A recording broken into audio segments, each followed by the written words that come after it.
And I stood upon the sand of the sea, and saw a beast rise up out of the sea, having 7 heads and 10 horns, and upon his horns 10 crowns, and upon his heads the name of blasphemy. And the dragon gave him his power, and his seat, and great authority. And all the world wondered after the beast, and they worshipped the dragon which gave power unto the beast.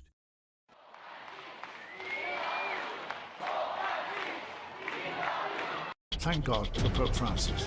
He's the rock star Pope. We love this Pope in an absolutely new and enthusiastic way. Buonasera. Revolutionising the Catholic Church. He's the rock star pontiff.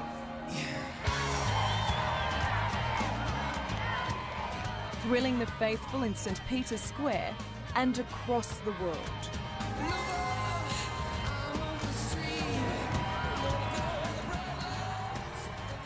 Pope Francis I is the new and revolutionary face of the world's largest religion.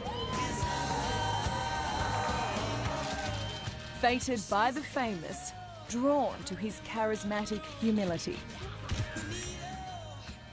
I had some girls say to me the other day that he's cooler than One Direction.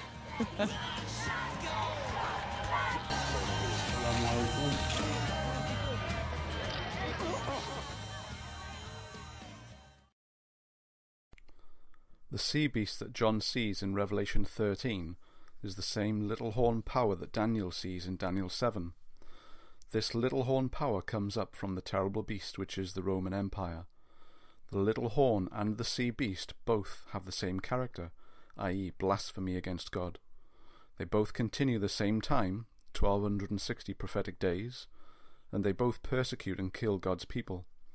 This power is none other than the Papal Church of Rome, with that man of sin, the Pope, at the helm. And what does the world do according to Revelation 13? It wonders after the beast. Now there is only one kingdom on earth which the world is truly wondering after. Think about this. Is it Islam or a Muslim kingdom? No. Is it America? No. Sure, America does set the standard in certain areas, and the world does follow America to a certain degree, but it does not wonder after America. No, America has another role in the end times, which you will see. There is only one kingdom that the world truly wonders after, and that is the Papal Church of Rome, based at the Vatican.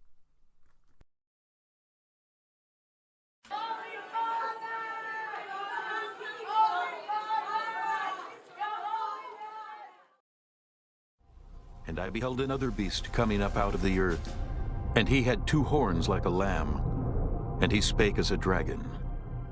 And he exerciseth all the power of the first beast before him, and causeth the earth and them which dwell therein to worship the first beast, whose deadly wound was healed.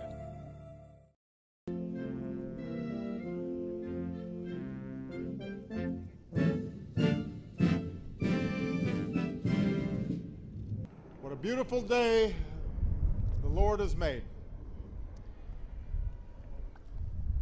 Holy Father, on behalf of Michelle and myself, welcome to the White House.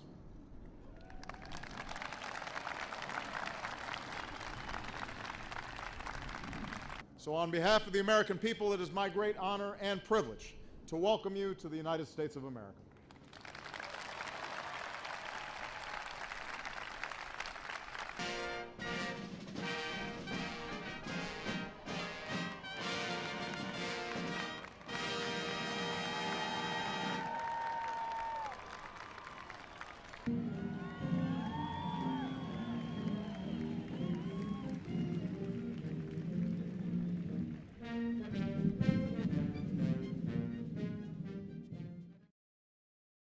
We now have another beast, which is symbolic of a kingdom, come into play, and this beast, or kingdom, causes the world to submit to and worship the first beast kingdom, which is the papacy. Revelation 13 tells us that this other kingdom has 2 horns like a lamb. Who is the lamb in the Bible? It's Christ. So this nation rises as a Christian nation, but then later speaks like a dragon, and it has the power to force the world to submit to the Pope and the Papal Church of Rome. Friends, there is only one nation on earth that fits this, and that is America. Good morning, and make no mistake, this is historic not only because this is the first Pope ever to address Congress, but think about this. He will be on the tableau there, flanked by two Catholics, the Speaker of the House, John Boehner, as well as the Vice President of the United States, Joe Biden. Almost a third of Congress is Catholic. There are 4 justices of the Supreme Court there, including 3 of the 6 Catholics who currently sit on the 9-member court. So you have an incredible show of Catholic force in one of the 3 major branches of government. And I think it's worth reflecting on that and the fact that And we're pausing now because we're going to hear the House Sergeant of Arms introduce and announce the Pope of the Holy See, Pope Francis, similar to what we hear on a State of the Union. Mr. Speaker, the Pope of the Holy See.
So he carried me away in the spirit into the wilderness.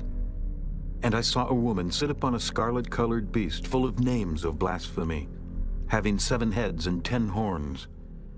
And the woman was arrayed in purple and scarlet color, and decked with gold and precious stones and pearls, having a golden cup in her hand full of abominations and filthiness of her fornication. And upon her forehead was a name written, Mystery, Babylon the Great, the mother of harlots and abominations of the earth.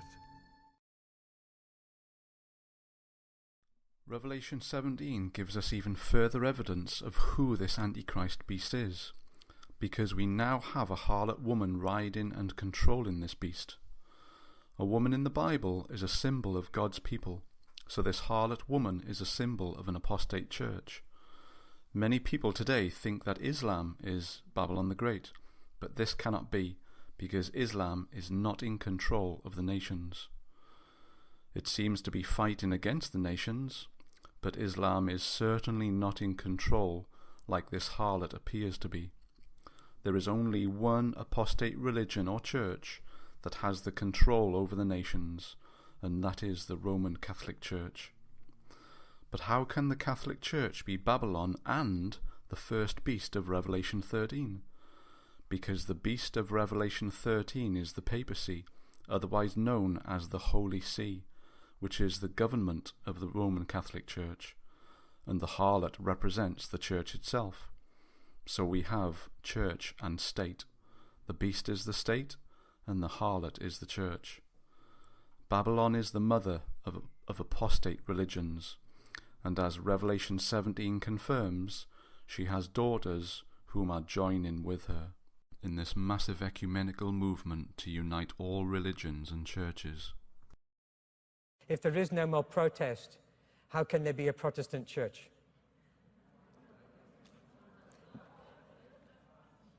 Maybe now we're all Catholics again.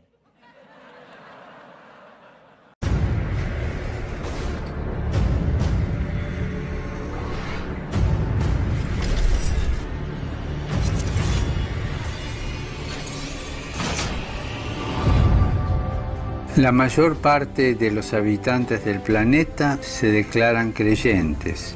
Esto debería provocar un diálogo entre las religiones. Confío en Buda. Creo en Dios. Creo en Jesucristo. Creo en Dios, Alá. Muchos piensan distinto, sienten distinto, buscan a Dios o encuentran a Dios de diversa manera. En esta multitud, en este abanico de religiones, hay una sola certeza que tenemos para todos. Todos somos hijos de Dios. There was reconciliation in the air in St. Peter's. Centuries of division were rolled away when Pope Francis greeted Ecumenical Patriarch Bartholomew from Istanbul during the inaugural Mass. Such a meeting has not taken place since what is known as the Great Schism, which split Western and Eastern Christianity in 1054. We have far more in common than what divides us. When you talk about Pentecostals, Charismatics, Evangelicals, Fundamentalists, Catholics, Methodist, Baptist, Presbyterian, on and on and on. Well, they would all say, we believe in the Trinity, we believe in the Bible, we believe in the resurrection, we believe salvation is through Jesus Christ. These are the big issues. Sometimes Protestants think that Catholics worship Mary like she's another God, but that's not exactly Catholic doctrine. There's the understanding, and people say, well, what are the saints all about? Or, why are you praying to the saints? And when you understand what they mean by what they're saying, there's a whole lot more commonality. Now, there's still real differences, no doubt about that. But the most important thing is, if you love Jesus, we're on the same team.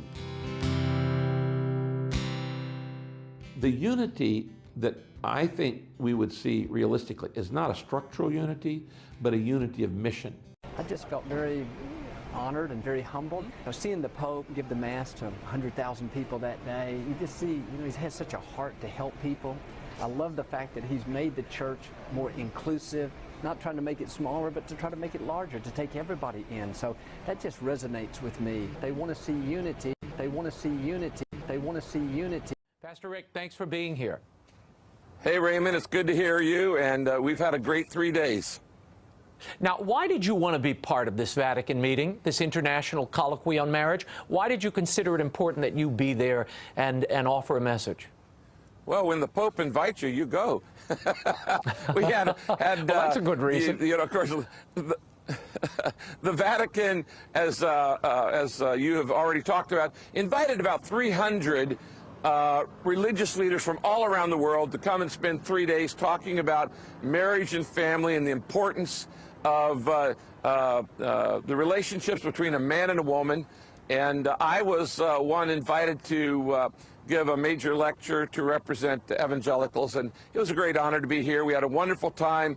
I've met so many cardinals and archbishops. A number of them told me they've read either Purpose-Driven Life or Purpose-Driven Church or both. And actually, a number of them told me they're following me on Twitter or Facebook. On Wednesday, Pope Francis met with leaders of different Christian denominations and also with heads of other religions. The group was in Rome to attend his inaugural Mass. The leader of the Orthodox Church, Bartholomew I, greeted the Pope and said his humility will bring the Christian message across to a lot of people. La scelta della semplicità da parte della vostra amata e onorata santità ha reso e rende evidente il criterio che vi guida nella scelta dell'essenziale. Ciò riempie di speranza i cuori di tutti i vostri fedeli sparsi nel mondo e in generale di tutti gli uomini.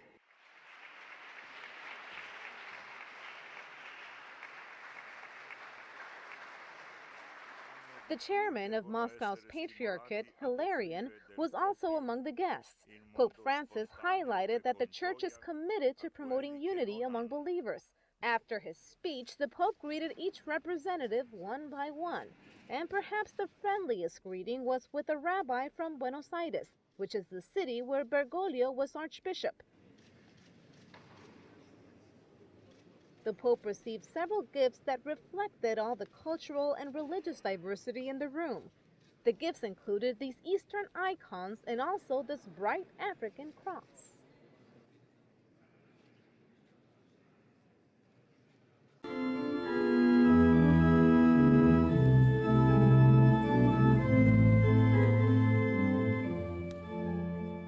La domanda sul condividere, ma io mi domando, ma non abbiamo lo stesso battesimo?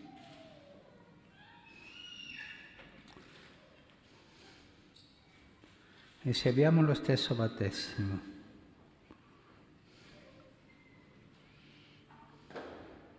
dobbiamo camminare insieme.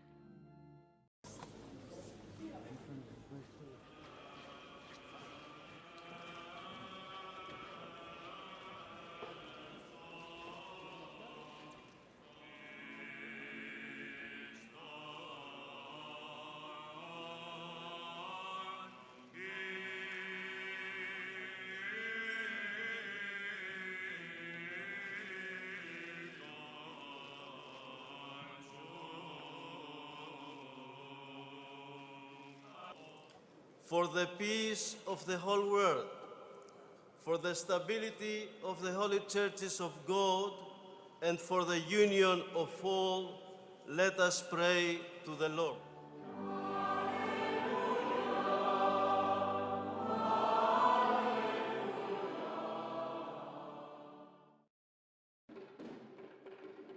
As part of his trip to Sri Lanka, the Pope met with leaders of the country's major religions: Buddhism, Hinduism, Islam, and Christianity. It was a one-of-a-kind meeting, and the local cardinal recognized its importance. It is no doubt a sacred and unique event, which goes down in the history of Sri Lanka. Buddhist monks welcomed the Pope with this song.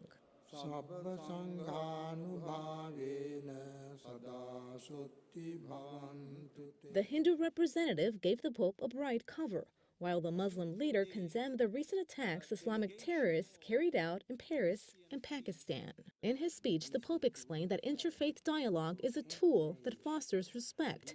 A dialogue is sincere, he said, when no one masks or denies their beliefs. And before heading out, Pope Francis made his way around the hall, greeting people and receiving gifts from representatives of each religion. And the 10 horns which thou sawest are 10 kings, which have received no kingdom as yet, but receive power as kings 1 hour with the beast. These have one mind, and shall give their power and strength unto the beast. The beast does not just comprise of the Papal Church of Rome. We also have the 10 horns which represent the leaders of the world nations, who give their power and strength to the papacy. These world leaders share the same goal as the Papal Church and give their support to it, which is why they are counted as part of the beast system. And what goal do they share? World unification. Pope Francis greeted 132 official delegations that came to Rome to congratulate him and welcome his pontificate. He greeted them one by one in St. Peter's Basilica. The Vatican was quite busy. Among the heads of state and dignitaries, there were 6 current monarchs, 32 heads of state, 3 heirs to the throne, and 11 government leaders. From Latin America, 10 heads of state attended. Among them was Chilean President Sebastián Piñera, who along with his wife asked the Pope to bless a few religious items. The President of Ecuador, Rafael Correa, brought his mother to the Mass. Brazilian President Dilma Rousseff was also there, as well as Mexico's President Enrique Peña Nieto, whose wife gave the Pope a papal hat. Vice President Joe Biden led the delegation from the U.S. The Chancellor of Germany, Angela Merkel, was also in attendance, as well as Spain's Prince and Princess, headed by the government's President, Mariano Rajoy. The world must unite. We must be together, regardless of nationality or race or faith, in fighting against the scourge of terrorism. We can and we will defeat those who threaten the safety and security of people all around the world.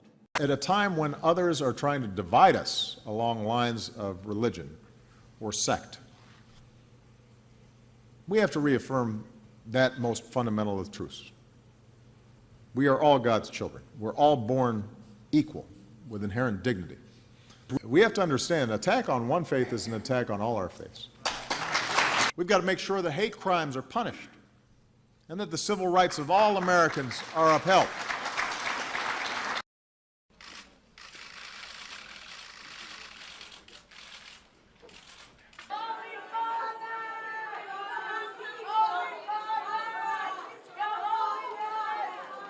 Excellencies, ladies and gentlemen, distinguished guests, His Holiness Pope Francis will now enter the General Assembly Hall. May I request representatives' attention as His Holiness makes his way to the rostrum. Thank you.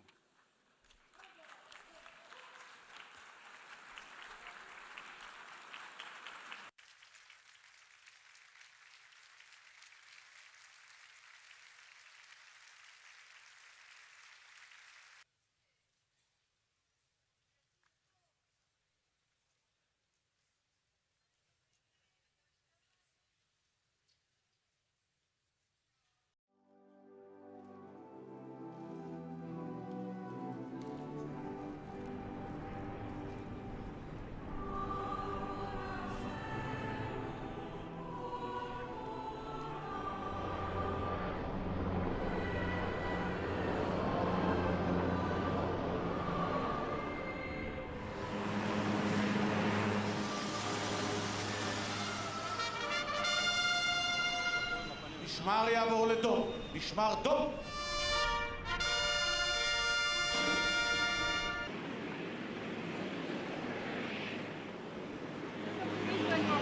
The President of the State of Israel and the Prime Minister. Me alegra poder haber venido y cumplir con la palabra.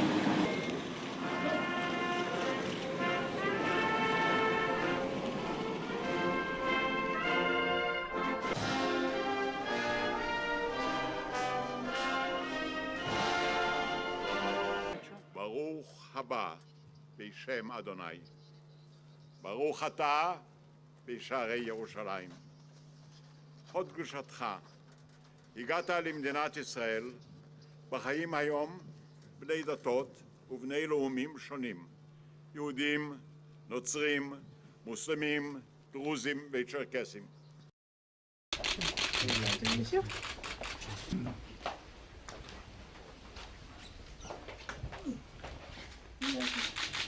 Very nice.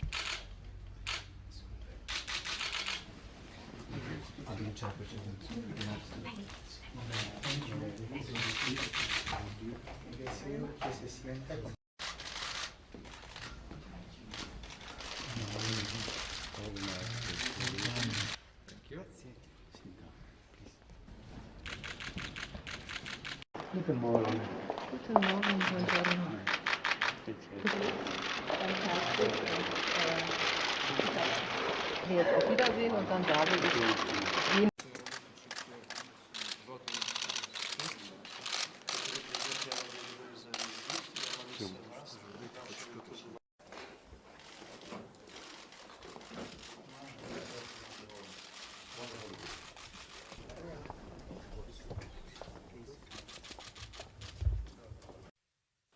The third plenary meeting of the General Assembly is called to order.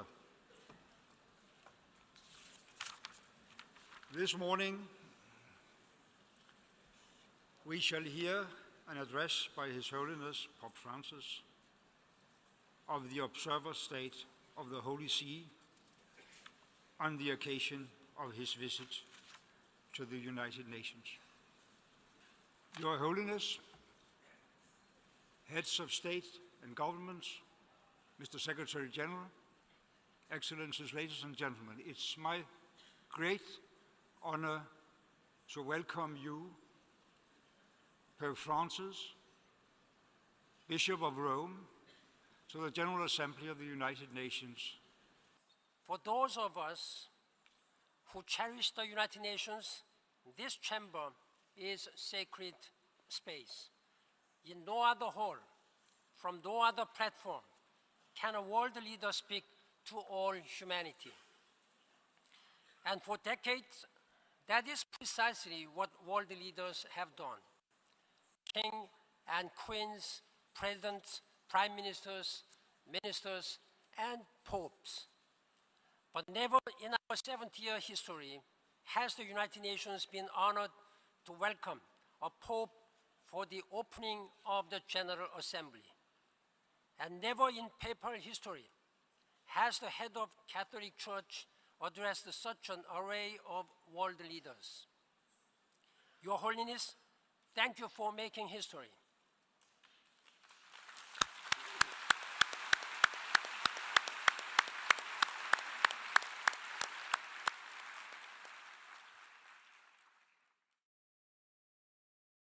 Friends, we are seeing the final events of Bible prophecy beginning to be played out.